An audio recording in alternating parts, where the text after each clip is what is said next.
lots of people say that body-based therapy is better than talk therapy, but newsflash, that's just marketing. Hey everybody, my name is Leah Benson, and I am a licensed body-based psychotherapist, coach, and psychedelic guide in Tampa Bay. And today, I'm going to explain why the argument about whether talk therapy or body-based therapy is better is just dumb. Because seen through the lens of 21st century cognitive science, talk therapy is body-based therapy. And body-based therapy is talk therapy. And I'm going to explain how. So, yeah, as it turns out, there isn't a therapy in the world that doesn't bring the body into therapy. Because, as all the body therapists will tell you, the mind and body are one. The thing is, though, most people who tell you that the mind and body are one don't have a clue what that means. So they're just saying it because they have some exercises and body techniques that they know how to use with you. And they think that makes their therapy better. I mean, embarrassingly, I used to think that too. But it doesn't, because exercises and body techniques aren't what make good therapy. What makes good therapy is working with someone who knows how to use the therapy relationship and a variety of interventions to help you get to know yourself better and to help you start to see how you are getting in your own way, having the life you want. And sometimes that includes techniques that bring the body into therapy in a deliberate and sometimes directed way, like a so-called body-based therapist does.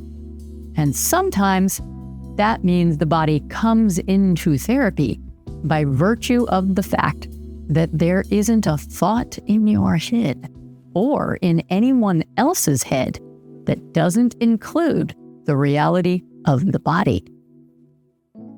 It goes like this.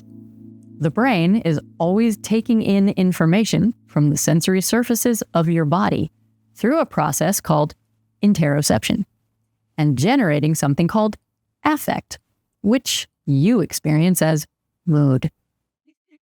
Now, affect or mood is a very general feeling, a basic snapshot of how much energy you have and how good or bad you feel at any given moment. And just to be clear, this is mind-body unity. The brain's process of interoception and the affect that is generated in that process is mind-body unity. And that's it. Interoception and the property of consciousness it generates, called affect, which you experience as mood, is mind-body unity. Full stop. For more on that, see the extensive bibliography in the description for details. Now, moving right along.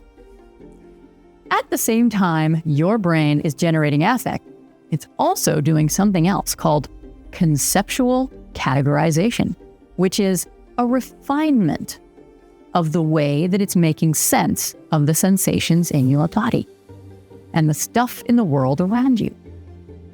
These conceptual categories are things like the experience of your five senses, your emotions, and your other cognitions like thoughts, imagination, memories, ruminating, and so forth.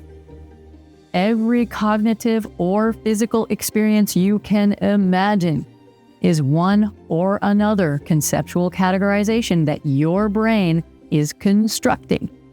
And every conceptual categorization is also a plan for action. In other words, it starts as a visceromotor plan, like the viscera, and the motors, and your muscles. And a few milliseconds later, that becomes a skeletal-motor plan and any cognitions that go along with it. Now, I know I'm getting pretty deep here, so I'm going to stop, because if you want to know more about all this, check out Andy Clark's book, The Experience Machine, or Lisa Feldman Barrett's book, How Emotions Are Made, or any number of texts on predictive processing and active inference to get the details. You'll find links in the description.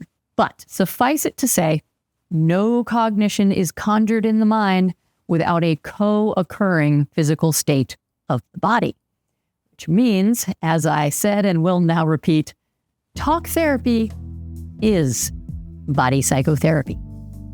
And that means that just because some people bring an explicit focus on body stuff into the therapy and use specific interventions that engage patterns of movement, like we do in bioenergetic therapy, it doesn't mean that body therapy is better than so-called talk therapy.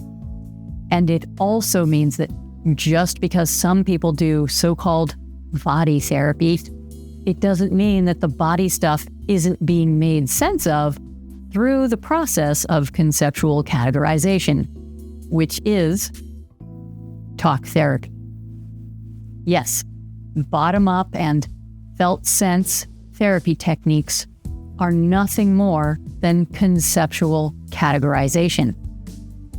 And no matter how much screaming or pounding you do, no matter how many breathing techniques you learn, if you don't talk through the way you make sense of those experiences and figure out how they are connected to your life history and use them to make different choices in your future, they are nothing but the therapy version of amusement park rides.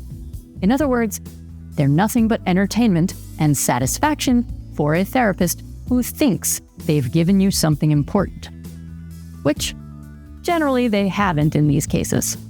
So, long story short, it's not the therapy modality or the types of interventions that a therapist uses that makes one therapy better than another. It's the therapist. So choose wisely. And I'll see you next time.